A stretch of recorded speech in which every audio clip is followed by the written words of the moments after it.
नमस्कार, प्रखर राजपूत को देख रहे हैं आप और आज तारीख है 5 अगस्त साल 2025 और इजराइल, फिलिस्तीन, लेबनान सहित पूरी दुनिया की खबरों के साथ एक बार फिर से आपके सामने हाजिर हुआ हूं। इस वीडियो में आपको बताएंगे कि अब इजराइल के एक मंत्री की हरकत की वजह से तमाम मुस्लिम देश एक तरह से इजराइल के ऊपर भड़क चुके हैं और इजराइल के खिलाफ कोई बड़ा एक्शन लेने की कयास में बैठे हुए हैं। और साथ ही इस समय ट्रंप ने भारत को एक बार फिर से धमकी दी है और इस धमकी के क्या मायने हैं जब आप सुनेंगे तो सुनने के बाद आपको हंसी भी आएगी, ताजुब भी होगा और सफेद शैतान का सफेद चेहरा आपको साफ साफ दिखेगा। और साथ ही गजा में क्या हाल है उसके बारे में भी आपको पता चलेगा। और यूके में फिलिस्तीन को लेकर प्रोटेस्ट में ऐसा काम हुआ जिसको देखने के बाद इंसानियत भी शर्मसार हो गई। ये भी एक बड़ी खबर है, ये भी आपको पता चलेगा। और साथ ही तमाम मिडिल ईस्ट की बड़ी खबरें जो एक एक करके मैं आपको बताऊंगा। इस वजह से वीडियो को लास्ट तक जरूर देखिएगा। बहुत सारे ऐसे भाई है जो 2 मिनट 4 मिनट देखते हैं और छोड़ के भाग जाते हैं।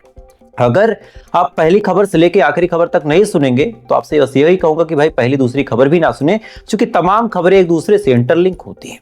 तो अब एक एक करके खबरें बताना शुरू करता हूं, लेकिन इससे पहले की खबरों को बताना शुरू करूं, आप लोगों से एक छोटा सा सवाल है कि आप इजराइल के पक्ष में खड़े या फिलिस्तीन के पक्ष में? कमेंट करके जरूर बताइएगा। तब तक एक एक करके मैं आपको खबरें बताता हूं। और सबसे पहली खबर जो निकल के सामने आ रही, ये इजराइल के एक मंत्री की खबर है। दरअसल इनके एक मिनिस्टर है, बेन गवीर, नाम आपने सुना होगा। कई सारे उल्टे सीधे बयान भाई साहब देते रहते हैं। इनके हिसाब से इजराइल पूरी दुनिया पे राज कर रहा, इनके हिसाब से इजराइल पूरी दुनिया को लीड कर रहा। सारी दुनिया इजराइल से डरती है, सारी दुनिया इजराइल के साथ है, ऐसा इनका मानना है। और ये अपने आप में खुश रहते हैं। ये नेतन्याहू के बड़े खास हैं। नेतन्याहू के फार राइटवादी विचार में उनके साथ खड़े होते हैं। इन्होंने 2 दिन पहले एक नया कांड कर दिया। दरअसल जुमे के दिन ये अपने कुछ साथियों के साथ पहुंच जाते हैं मस्जिद अल-अक्सा और वहां पे जाके ये अपना पूजा पाठ और जो इनके धर्म के हिसाब से होता है यहूदी धर्म में, वो तमाम चीजें करने लगते हैं और बाकायदा इसका वीडियो सोशल मीडिया पे वायरल भी करवा देते हैं। अब ये न्यूज जब निकल के सामने आई, इनको लगा था कि इससे तमाम लोग डर जाएंगे, इससे तमाम लोगों को लगेगा कि एक साइकोलॉजिकल दबाव इजराइल बना चुका है बाकी मुस्लिम कम्युनिटीज के ऊपर। लेकिन जैसे ये वीडियो वायरल हुआ, इस वीडियो के बाद तमाम मुस्लिम कंट्रीज भड़क गए। वजह बड़ी सिंपल सी थी कि जिन लोगों को पता है, वैसे ज्यादा लोगों को पता होगा कि मस्जिद अक्सा क्या है। जिनको नहीं पता उनके सुलभ संज्ञान के लिए बता दूं कि आज जैसे मुसलमान काबा की तरफ मुंह करके अपनी नमाज को अदा करते हैं, ये इस्लाम में मान्यता है कि मस्जिद अल-अक्सा उससे भी पहले की मस्जिद है, यानी पहली मस्जिद है जो इस धरती पे बनी थी। इसी वजह से इस्लाम में बड़ा महत्व है उसका और जाहिर सी बातें होना भी चाहिए। और ये इस्लाम, यहूदी और क्रिश्चियन, इन तीनों धर्मों के लिए कहीं ना कहीं इंपॉर्टेंट है। इस वजह से इसको बफर जोन घोषित किया गया, यानी बारी बारी से सब लोग या तो पूजा करेंगे और अगर सब लोग नहीं कर सकते तो कोई भी नहीं करेगा। लेकिन जिस हिसाब से बेन गवीर वहां पे घुसने के बाद बाकायदा उन्होंने अपनी पूजा पाठ की, इसके बाद तमाम मुस्लिम कंट्रीज भड़क गए। पाकिस्तान ने, तुर्की ने एक बात बोली। इन दोनों ने सबसे पहले कहा कि जो इजराइल है वो रेड लाइन क्रॉस कर चुका है। बाकी जॉर्डन भी भड़क गया, सऊदी अरब ने भी कुछ खरी खोटी सुनाई, लेकिन सबसे ज्यादा पाकिस्तान और तुर्की भड़के। अब ताजुब की बात यह है कि यही दोनों ऐसे हैं जो इजराइल के खिलाफ कुछ करना भी नहीं चाहते। एक तुर्की, एक पाकिस्तान, क्योंकि दोनों के ऊपर अमेरिका का प्रेशर है। और यही वजह है, यही सारी चीजें हैं जो बेन गवीर जैसे मिनिस्टरों को मजबूती के साथ, मुस्तैदी के साथ ऐसी जगहों पे भेजती है। इन्हें पता है कि हम कुछ करेंगे, पाकिस्तान भड़क जाएगा, तुर्की हमें सुनाने की कोशिश करेगा, लेकिन अंत में पैसे से मामला सेटल हो जाएगा। सऊदी को भी पैसे से मैनेज कर लेंगे। और यही वजह है कि ये लोग डरते नहीं। खैर, आज इन्होंने जब ऐसा वीडियो लॉन्च किया तो जाहिर सी बात है ये वीडियो नहीं था, ये 56 मुस्लिम कंट्रीज जो हैं उनकी इज्जत की नीलामी थी कि देख तुम्हारी खामोशी का नतीजा क्या है। खैर, अगली खबर का रुख करते हैं। अगली खबर ईरान से आई है और इस ईरान की खबर ने आज इजराइल के मीडिया की पतलून गीली कर दी। दरअसल ईरान ने एक वीडियो लॉन्च कर दिया। यह वीडियो इजराइल के कलई खोदने वाला वीडियो था। हम सभी जानते हैं, जितने भी लोग हैं, अगर वो वार पैटर्न को समझते हैं तो सबसे पहला काम यही होता है कि जो पायलट किसी दूसरे देश में अटैक करें, जो कमांडर, जो सैनिक, जो सिपाही कहीं जाके कोई स्ट्राइक वगैरह करे, कहीं ऑपरेशन चलाएं, तो ऐसे लोगों की पहचान को गुप्त रखा जाता है। खतरा होता है। जैसे हमारे देश में भी जब कोई ऑपरेशन चलता है, चाहे किसी भी आतंकवादी संगठन को मारने के लिए हो, तो हम लोग कभी भी उसकी पहचान, उसकी असली तस्वीर नहीं दिखाते और प्रयास ये करते कि उसका असली नाम भी डिस्क्लोज ना हो। इजराइल भी यही करता है, तमाम दुनिया के देश यही करते हैं कि अपने सिपाहियों के, अपने पायलटों के नाम, उनकी फोटोज, उनकी आइडेंटिटी और उनके फाइटर प्लेन कहां खड़े होते हैं वो नहीं बताते। अब ताजुब की बात यह है कि पूरी दुनिया में मोसाद चिल्लाने वाले लोग, पूरी दुनिया में मोसाद का चालीसा पढ़ने वाले लोग ये नहीं समझ पाए कि इजराइल के खिलाफ एक देश है ईरान और उसकी एक खुफिया एजेंसी है जिसने इजराइल के अंदर घुस के वो तमाम जानकारियां चुरा ली। यानी ईरान के ऊपर एयर स्ट्राइक करने में कौन सा पायलट था, ईरान के ऊपर एयर स्ट्राइक करने में कौन सा जहाज था, कौन सा बारूद यूज हुआ था, वो बारूद कहां रखा है, कौन सी जहाज को कहां खड़ा किया गया, ये तमाम जानकारी ईरान को मिल गई। अब ये तमाम जानकारी जब ईरान को मिली तो मिलने के बाद ईरान ने एक वीडियो बनाया और उसको रिलीज कर दिया।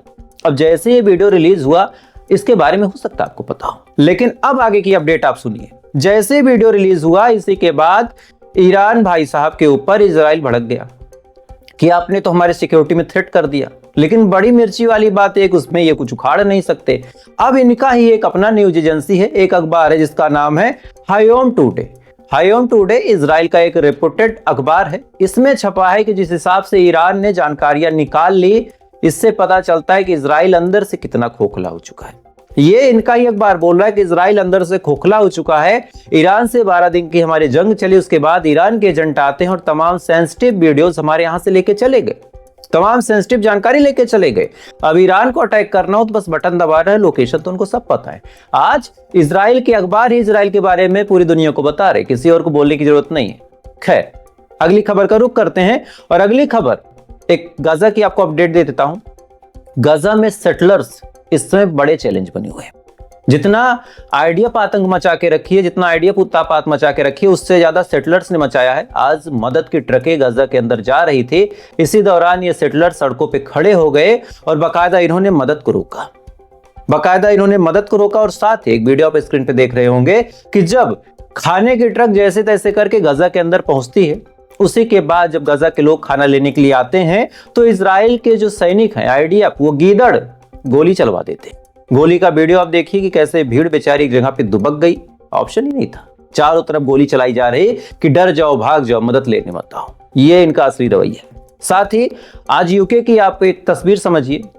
वही यूके जो कहता है कि हम इजराइल के खिलाफ हैं, वही यूके जो कहता है कि हम फिलिस्तीन को मान्यता देंगे, आज उसी यूके का एक वीडियो आया है, आप स्क्रीन पे अपने देखिए पहले, फिर आपको समझाता हूं। We'd advise we don't talk about what's happened until, you know, you potentially go to custody.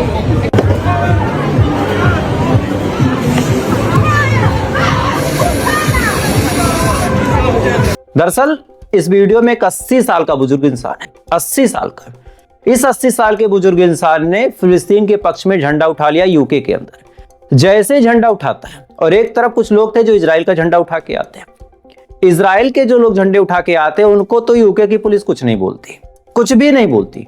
एक 80 साल का बुजुर्ग जिसके हाथ में फिलिस्तीन का झंडा था, कमर झुक चुकी थी, चलने की ताकत नहीं थी, लेकिन फिलिस्तीन के पक्ष में यह बुजुर्ग खड़ा था। इसके बाद यूके की पुलिस कायरानापूर्ण तरीके से पूरे अपनी नामर्दगी दिखाते हुए बाकायदा इनको गिरफ्तार करती है, एक 80 साल के बुजुर्ग को। और वहीं जो इजराइल वाले थे, इजराइल के पक्ष में जो लड़कियां आई थी गालों पे टैटू वैटू बनवा के, पर्चियां और चिपका के, हाथों में झंडा लेके स्केटिंग करते हुए, उनको कुछ नहीं बोला जाता। तो एक तरफ ये फिलिस्तीन को दर्जा भी देंगे, एक तरफ फिलिस्तीन के पक्ष में अगर कोई झंडा उठाए तो उसको जेल में भी डालेंगे, और एक तरफ इन्हीं के देश में अगर इजराइल कोई चिल्लाए तो ये भाई साहब कुछ नहीं बोलेंगे। ये यूके की घटिया रणनीति है, थोड़ा सा आप इस पे ध्यान दीजिएगा। खैर, एक और आपको बात बताता हूं, ईरान से संबंधित एक खबर है, मुझे लगा नहीं बताना चाहिए, लेकिन आप सुनेंगे, हंसेंगे, थोड़ा सा मनोरंजन भी जरूरी है। एक देश है जेलेस्की का, जेलेस्की यूक्रेन वाले, आपने देखा होगा। अब जेलेस्की भाई साहब ने एक बड़ा फतवा जारी कर दिया। इन्होंने कहा कि अब हम अमेरिका के खिलाफ जो लोग उतरे हैं उनसे बदला लेंगे। किससे? ईरान से। यूक्रेन ने फाइनली अब ईरान के ऊपर सेंक्शंस लगाए, यानी यूक्रेन ने बता दिया कि अगर पूरी दुनिया में किसी ने धंधा उंधा कर लिया ईरान से तो हमारी मतलब तीसरी आंख खुल जाएगी, हम भस्म उस्म कर देंगे। अब ये खबर आपने सुनी, नहीं हंसी आई, अब आप सुनिए दूसरी खबर। एक भाई साहब है ट्रंप, वही सफेद शैतान जो पूरी दुनिया को अपने इशारों पे नचाने की इच्छा रखता है, जो ना नाचे उसको परेशान करता है, जो झुक जाए उसको झुका लेता है, जो ना झुके उसको गाली देता है, उसको बेइज्जत करता है, जलील करने की कोशिश करता है। ये भाई साहब अपने आप में बताते कि मैं हर जगह जंग रुकवाई। अब इन्होंने आज फिर अपना मुंह खोला, खोलने के बाद 5-6 शब्द अंग्रेजी में बोले, उसको हिंदी में समझाता हूं। इन्होंने कहा कि भारत जो है तमाम मना करने के बावजूद भी रशिया से तेल ले रहा। अभी 4-6 घंटे पहले इन्होंने फिर बोला इस वजह से भारत के ऊपर हम और ज्यादा सेंक्शंस और ज्यादा टैरिफ लगाएंगे। 25% जो कहा था उससे और ज्यादा लगाएंगे। क्यों? क्योंकि रशिया से सस्ते दामों पे भारत तेल खरीदता है, खरीदने के बाद पूरी दुनिया में उसको महंगे दामों पे बेचता है। साथ ही रशिया जो पैसा भारत से पाता है उस पैसे से रशिया हथियार लेता है, उस पैसे से गोलियां बनवाता है और उस गोली से यूक्रेन के मजलूम और मासूम मारे जा रहे हैं। यूक्रेन अपनी हिफाजत नहीं कर सकता, इस वजह से अब अमेरिका को इस मामले में कूदना पड़ा और रशिया को कमजोर करने के लिए रशिया के आसपास जो देश है यानी जो दोस्त है रशिया के, उनके ऊपर सैंक्शंस लगाएगा। अभी एक खबर पहले आपने सुना कि जेलेंस्की भाई साहब तो ईरान पे फतवा जारी कर रहे थे, सैंक्शंस लगा रहे थे। इधर ट्रंप भाई साहब कह रहे हैं कि यार यूक्रेन बड़ा कमजोर है, रशिया से बचाव नहीं कर पा रहा और यही वजह है कि हम भारत पे टैरिफ लगाएंगे, सैंक्शंस लगाएंगे। एक लाइन इन्होंने और मजेदार बोल दी। इन्होंने कहा कि यार रशिया जो है वो मजलूमों को मार रहा, मासूमों को मार रहा और अमेरिका का पहला काम है कि मासूमों की हिफाजत करे। अब समझ रहे हैं, ये इजराइल को खुद हथियार देते हैं। इजराइल से लाखों लोगों को मरवा दिया, वो इंसानियत नहीं खत्म हुई।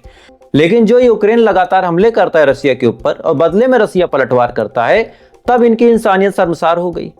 यानी अपने आप को नोबेल प्राइज दिलवाने के लिए ये भाई साहब अगर किसी नाली में लौटना पड़े तो ये लूट लेंगे ये। रसिया से इनका जोर चल नहीं रहा, रसिया का ये कुछ उखाड़ नहीं पाई इतना सा। यूक्रेन में पूरा इन्होंने जोर लगा दिया, कुछ उखड़ा नहीं। अब क्या ये इनके दिमाग में है कि चलो आसपास के लोगों को परेशान कर लें। पाकिस्तान को किया, पाकिस्तान तो पैरों में जाके लेट गया, कहा अरे तुम ही हो माता पिता, तुम ही हो। तो भारत के पास आए, भारत ने कहा देखो रसिया हमारा दोस्त है, हम उसको छोड़ेंगे नहीं, ईरान से हम बातचीत बंद करेंगे नहीं, दोनों हमारे भाई जैसे हैं। ठंडे हो गए ये भाई साहब, अब ये सैंक्शंस खेल रहे हैं। अब अगर मोदी जी का सीना सच में 56 इंच का हो तो भाई यहाँ पे मोदी जी भी कुछ बड़ा बयान दे दें, ना हो तो बटोरे बैठे रहे, क्या दिक्कत है। खैर अगली खबर का रुख करते हैं। अगली खबर आपको फिलिस्तीन की बताता हूं और एक वीडियो है। इंसानियत, मानवता, जिनके दिलों में थोड़ा सा भी दर्द है और कैसे मिलजुल के रहना चाहिए, इस एक वीडियो ने सबको सिखा दिया भाई। दो बच्चियां हैं, एक की उम्र शायद 7-8 साल और दूसरी की 5-6 साल। देखने से लग रहा है कि एक बड़ी बहन एक छोटी बहन है। पता है क्या हुआ? एक रोटी थोड़ी सी चटनी मिली थी, बच्चों में भूख थी, लेकिन बड़ी बहन ने सबसे पहले उस रोटी को बकायदा चटनी में डुबोया। डुबोने के बाद अपनी छोटी बहन के मुंह में डाला, एक निवाला, और कहा कि बहन इसको तुम खा लो, तुम्हारा पेट भर जाएगा तब मैं खाऊंगी। अब यहाँ पे आप दो चीज देखिए कि गजा के बच्चे इस कदर भूखे हैं कि एक रोटी और एक चटनी मिलने पे चेहरे पे वो मुस्कान थी कि मानो पूरी दुनिया का सबसे बेहतरीन लजीज खाना मिला हो, और साथ ही इंसानियत और मानवता इतनी कि छोटी बहन खा ले तब बड़ी बहन खाएगी। ये चीजें जब निकल के सामने आती है तो कलेजा फट जाता है देखने के बाद। खैर एक और खबर आपको बताता हूं। ये खबर सिडनी से निकल के सामने आई। मैंने कल भी आपको कहा था कि पूरी दुनिया ये देख रही है कि फिलिस्तीन में चल क्या रहा, और उसको देखने के बाद पूरी दुनिया आज फिलिस्तीन के साथ खड़ी हो रही। आज सिडनी में रिकॉर्ड बन गया, इससे पहले ऐसा कुछ पूरी दुनिया में नहीं हुआ था। सिडनी का एक ब्रिज है, हार्वर्ड ब्रिज।